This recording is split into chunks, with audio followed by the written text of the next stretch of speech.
करेंगे तो बिल्कुल ठीक नहीं है। क्योंकि तरीका बोलते चले जा रहे अपने, आप बोले हम बोले। पेट्रोल बॉन्ड्स का सुप्रीम कोर्ट का जजमेंट आया था चुनावी चंदे को लेके, आज तक न उस पर चर्चा हुई ना उस पर कोई बात हो रही। अब एक बहुत बड़ी चीज़ है डॉलर के मुकाबले रुपए की गिरती स्थिति।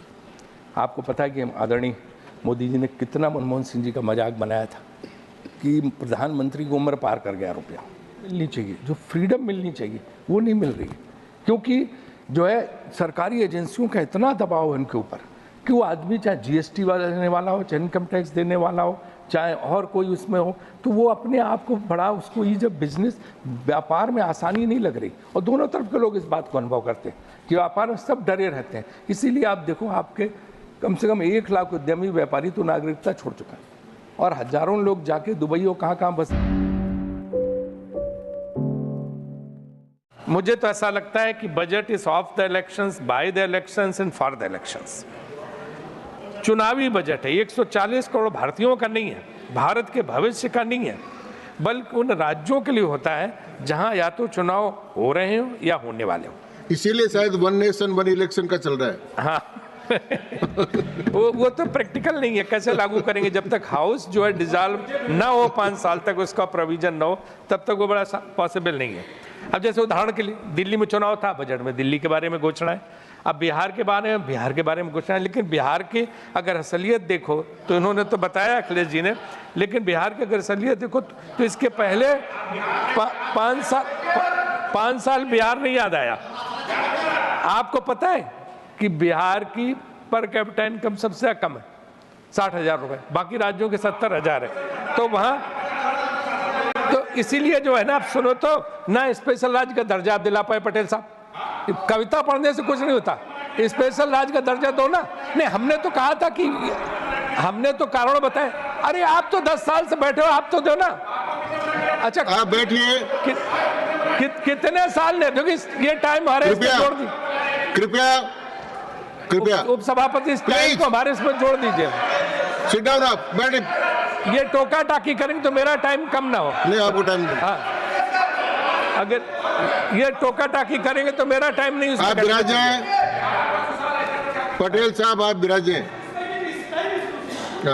तो इसलिए जो है बिहार को अगर असली मदद करनी है तो वहाँ की पर कैपिटा इनकम बढ़ाइए, प्रति व्यक्ति आय बढ़ाइए, जीडीपी में उसका योगदान जो है ज्यादा करिए। भाई अगर आप ऐसे करेंगे तो बिल्कुल ठीक नहीं है, क्योंकि तरीका बोलते चले जा रहे अपने, आप बोले हम बोले, आप बोले हम बोले, ये नंबर बढ़ाने का काम बंद कर दिया।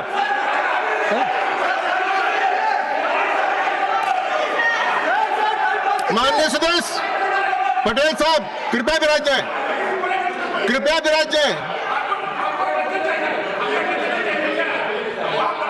आप अपना एग्रेशन वहां दिखाइए। आप माननीय सदस्य, माननीय सदस्य बिल्कुल आप विराज जाए, आप बैठे, आप चेयर।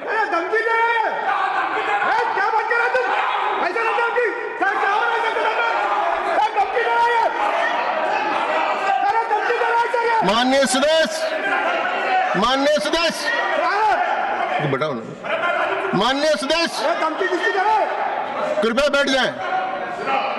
मेरी आसन की बिना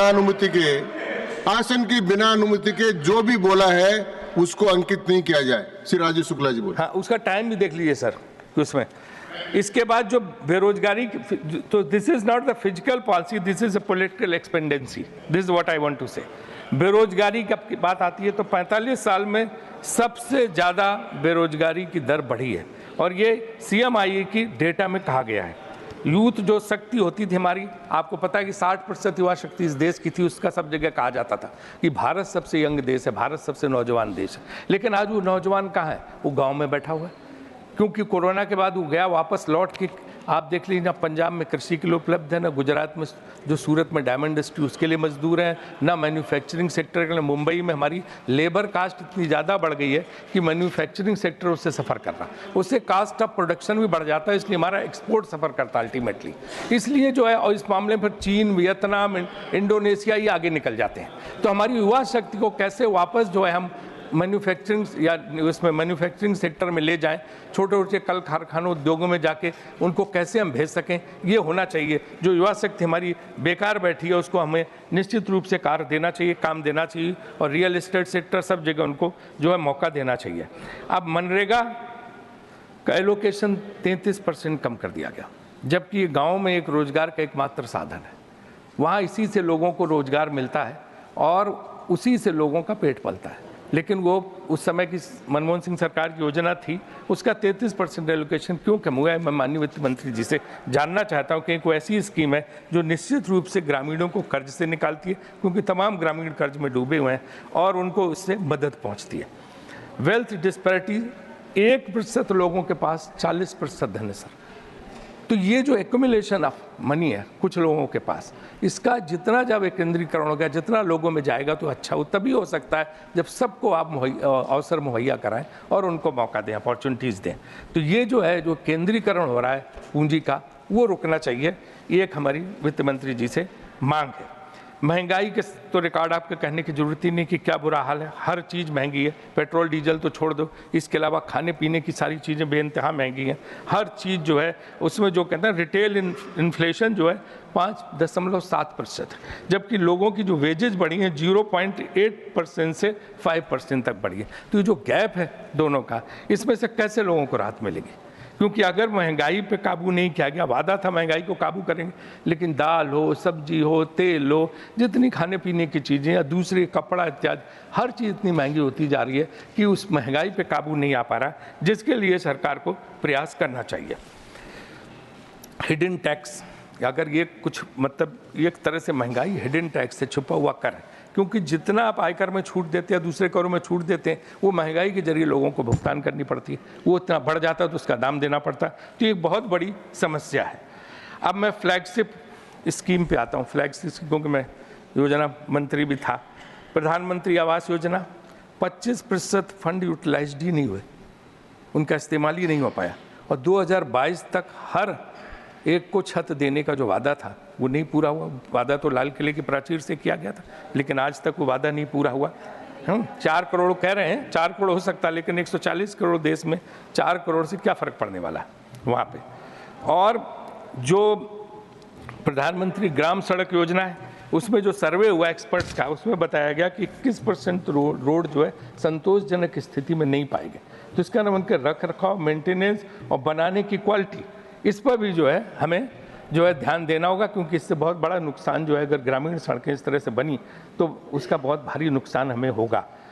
ग्रामीण कौशल योजना 2369 ट्रेनिंग सेंटर्स के लिए जो है पैसे दिए गए, उनको बनाया गया, लेकिन काम सिर्फ 629 कर रहे हैं।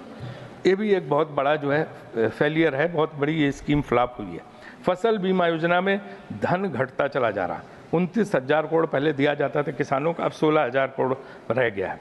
और एजुकेशन का बजट सर, सबसे देश में ज़रूरी तो शिक्षा है। अगर हमने युवा को नहीं पढ़ाया, आज की जनरेशन को नहीं पढ़ाया, इस पीढ़ी को नहीं पढ़ाया, तो आगे कैसे तरक्की करेंगे, कैसे बड़े बड़े इंजीनियर, डॉक्टर विदेशों में कैसे नाम करेंगे। और यहाँ पे तो सिर्फ 4% GDP का बजट है जो है एजुकेशन के लिए। तो इस शिक्षा के लिए बजट मतलब मेरे ख्याल से बहुत कम है, मीगर अमाउंट है, इसको बढ़ाना चाहिए, इससे कुछ होने वाला नहीं है। तो इस तरफ भी जो है वित्त मंत्री जी को ध्यान देना होगा। पब्लिक हेल्थ केयर सबसे इम्पॉर्टेंट चीज़ है। कोविड हुआ, कोविड के समय लोगों को समझ में आया कि कितनी बड़ी ज़रूरत है कि हम अपने आप को, हमारे अस्पताल कैसे हो, हमारे इक्विपमेंट, हमारी दवाएं, ये सब इतना बढ़िया होना चाहिए कि देश में उस समय कितना भी पैसा व्यक्ति के पास हो, वो बिल्कुल उसके हाथ में कुछ नहीं रह गया था। हर व्यक्ति के हाथ में, लोग एक एक ऑक्सीजन के सिलेंडर के लिए लाखों देने को तैयार थे, लेकिन मिल नहीं रहा था। तो उस समय लोगों को समझ में आया कि हमारा जो है पब्लिक हेल्थ केयर सिस्टम कितना मजबूत होना चाहिए। लेकिन दुख है कि उस पर जो है बजट में जो 2% से नीचे है प्रावधान। ये तो बहुत होना चाहिए, क्योंकि एक बहुत बड़ी चीज़ है कि पब्लिक हेल्थ केयर जो है, लोगों के स्वास्थ्य के लिए लंबा चौड़ा बजट दिया जाना चाहिए, लेकिन हम कोरोना से सबक नहीं ले पाए, और वो भी 2% से नीचे। R&D का बजट, जो शोध है, सबसे बड़ी इंपॉर्टेंट। अगर हम शोध नहीं करेंगे, नई नई चीज़ें नहीं निकालेंगे और पश्चिमी देशों के भरोसे रहेंगे तो बहुत हमारे ऊपर जो है हम प्रगति नहीं कर सकते, विकसित भारत नहीं बन सकता अगर हम शोध नहीं करेंगे। R&D पे जो है, रिसर्च पे हमें सबसे ज़्यादा खर्च करना चाहिए। चीन 2.4% खर्च करता है, दक्षिण कोरिया ऐसा देश 4.5% खर्च करता है, लेकिन हम 0.7% खर्च करते हैं, जो कुछ नहीं है, मूंगफली है बिल्कुल। तो इस तरफ भी हमें सरकार को इस तरफ देखना होगा, ये बहुत इंपॉर्टेंट चीज़। एक चीज़ आज सुबह सोनिया जी ने जिक्र उसका किया कि फूड फॉर सिक्योरिटी जो है, जिसके जरिए अनाज दिया जा रहा है लोगों को, गांव में मुफ्त राशन, वो मनमोहन सिंह सरकार की योजना थी, कांग्रेस सरकार की योजना थी, अच्छा है, उसको लागू किया गया। लेकिन वो 2011 की जो हमारा सेंसस था, जनगणना, उसके आधार पे है, तो उससे कम से कम 5 करोड़ लोग अब वंचित हैं। तो वो जो है उन जनगणना को कराई जाए और उन लोगों को मिले तो बहुत अच्छा, जो वंचित लोग हैं। तो वो चीज़ आज सोनिया जी ने सुबह उठाई थी, मैं उसको भी दोबारा इसमें से रखना चाहता हूँ। यहाँ पर बड़े अर्थशास्त्री हैं रुचिर शर्मा, उन्होंने अपनी जो उनकी अभी हाल में पुस्तक आई है, और उन्होंने कहा भी है कि इस देश में उद्यमियों, उद्योगों और व्यापार को जो छूट मिलनी चाहिए, जो फ्रीडम मिलनी चाहिए, वो नहीं मिल रही। क्योंकि जो है सरकारी एजेंसियों का इतना दबाव है उनके ऊपर कि वो आदमी चाहे GST देने वाला हो, चाहे इनकम टैक्स देने वाला हो, चाहे और कोई उसमें हो, तो वो अपने आप को बड़ा, उसको ये जब बिजनेस व्यापार में आसानी नहीं लग रही। और दोनों तरफ के लोग इस बात को अनुभव करते हैं कि व्यापार में सब डरे रहते हैं। इसीलिए आप देखो, आपके कम से कम 1 लाख उद्यमी व्यापारी तो नागरिकता छोड़ चुका है, और हजारों लोग जाके दुबई और कहाँ बस गए यहाँ से छोड़ के। तो जब एक उद्यमी सोचो जाता है तो लाखों लोगों का नुकसान होता है, क्योंकि इतने लोगों को रोजगार देता है। अगर वो चला गया तो रोजगार चला जाता है। वो विदेशों में जाकर रोजगार ले रहा है, वहाँ के लोगों को रोजगार दे, यहाँ वो इतना डरा हुआ है सरकारी एजेंसियों से कि वो यहाँ से भाग जाता है इसके ऊपर। तो ये फ्रीडम जो है ना, बिजनेस की फ्रीडम, इकोनॉमिक फ्रीडम, ये थोड़ी होनी चाहिए। ये बात रुचिर शर्मा ने अपने सारे उसमें कही है, वर्ल्ड वाइड जो है भारत के लिए। और इन्होंने एयर फेयर का भी जिक्र किया कि सुबह किस तरह से विमानों के किराए वगैरह पे नियंत्रण होना चाहिए। वो मैं भी उसको मानता हूँ कि ये ठीक है, सारे आज कोई सरकारी एयरलाइंस नहीं रही, सारी एयरलाइंस प्राइवेटाइज्ड हो गई। तो उनके लेकिन कुछ ना कुछ जो है सिविल एविएशन मिनिस्ट्री को ध्यान देना चाहिए कि अनाप शनाप वो किराए न ले, और कुछ इस तरह से करें कि ताकि लोगों को उसका लाभ मिल सके। अब एक बहुत बड़ी चीज़ है, डॉलर के मुकाबले रुपये की गिरती स्थिति। आपको पता है कि आदरणीय मोदी जी ने कितना मनमोहन सिंह जी का मजाक बनाया था कि प्रधानमंत्री की उम्र पार कर गया रुपये की जो स्थिति है। लेकिन आज क्या है, आज 87-88 रुपये और 90 किसी भी समय पहुंच सकता है। मजाक का विषय नहीं है, लेकिन जिस तरह से रुपए की स्थिति गिर रही है, हमारे लिए चिंता का विषय। क्यों? क्योंकि हमारा एक्सपोर्ट नीचे जा रहा है, निर्यात, और जो फॉरेन इन्वेस्टमेंट है लोग निकाल के ले जा रहे हैं। तो हमारी स्थिति ऐसी होगी कि हमारा जो विदेशी मुद्रा भंडार है, फॉरेक्स रिजर्व, वो बिलियंस ऑफ डॉलर में गिर रहा। रुपए को आप रोकने के लिए कोई और गिरावट ना हो, आपको पैसा काफ़ी डालना पड़ता है। वो $1 बिलियन हमारे फॉरेक्स रिजर्व से, जो विदेशी मुद्रा भंडार, उससे कम होता चला जा रहा। तो हमें जो इस तरफ भी देना पड़ेगा कि रुपया कैसे मजबूत रहे। वो ठीक है कि आप ये करते हैं, उससे एक्सपोर्ट को प्रमोशन मिलेगा, लेकिन आज की स्थिति हमारा एक्सपोर्ट तो डाउन जा रहा, उसको स्थिति नहीं रह गई है। और GST आप भी जानते हैं, राजस्थान में भी देखते सब जगह कि जो ये था कि ये कर आया था तो लोगों को लगा था कि बहुत बड़ी आज़ादी मिलेगी, इसीलिए 1947 की तरह उसको आपने याद हो कि सेंट्रल हॉल में फंक्शन किया गया कि आज कर मुक्त, कर से आज़ादी मिली, देश आज़ाद हुआ। लेकिन GST से हर व्यापारी परेशान, हर उद्योगपति परेशान, छोटे छोटे उद्योग वाले परेशान, दुकानदार परेशान। और GST के लोग इतना मत तब तंग करते हैं, उनको अनाप शनाप GST लगा देते। उसका वो प्रावधान तो सबसे खराब कि सरकार में आप काम कोई करते हैं, बिल जिस दिन आपने रेज किया, बिल लगाया, उस दिन GST काट लेते हो, पेमेंट आता है साल भर बाद गवर्नमेंट से। तो आदमी को सोचो लोन ले लेके GST देनी पड़ रही है। इस चीज़ पे भी माननीय वित्त मंत्री जी को ध्यान देना चाहिए कि कैसे, मैं सब सुझाव इसलिए दे रहा हूँ कि कैसे जो है इससे राहत दे सके और इस समस्या का समाधान हो सके। और इलेक्टोरल बॉन्ड्स का सुप्रीम कोर्ट का जजमेंट आया था चुनावी चंदे को लेके, आज तक ना उस पर चर्चा हुई ना उस पर कोई बात हो रही। उस मामले में सरकार को व्हाइट पेपर लाना चाहिए, और सुप्रीम कोर्ट ने जो कहा था उस तरह से सारी बातें तथ्य जनता के सामने रखनी चाहिए, जो हम नहीं रख पा रहे हैं।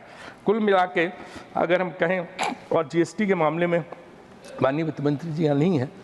अब जैसे पॉपकॉर्न को लेके जो वो होता है मक्के का, वो बनता, उनको क्या बोलते हैं, पॉपकॉर्न, और वैसे हिंदी में क्या बोलते हैं, हाँ, तो वो उसमें आप देखिए कि वो कह रहे हैं कि जो नमकीन पॉपकॉर्न है उस पर 50% GST, और जो मीठा पॉपकॉर्न है उस पर 18% GST। लोगों की समझ में नहीं आ रहा कि पॉपकॉर्न पे 2 GST कैसे हो सकती। और ये तो हम लोग खाते हैं सब जगह, युवा, आज का युवा, बच्चे सारे लोग चाहे स्कूल के कॉलेज के सब पॉपकॉर्न खाते हैं, तो उनको कितना इस बात का मजाक उड़ता है। तो ये देखना चाहिए कि पैरिटी, समानता कैसे लाएं। आप एक ही प्रोडक्ट पे 2 GST अगर लगाएंगे उतने फ़र्क के साथ, तो इसका बहुत ज़्यादा फ़र्क पड़ता है। कुल मिला के मैं यही कहूँगा कि यह बजट युवा, किसान, महिलाओं, व्यापारी, बेरोजगारों के लिए नहीं है, बल्कि बैलेट बॉक्स और वोट बैंक के लिए। बहुत बहुत धन्यवाद। खबरों में बने रहने के लिए फोरम 4 को सब्सक्राइब करें और नोटिफिकेशन पाने के लिए बेल आइकन दबाएं।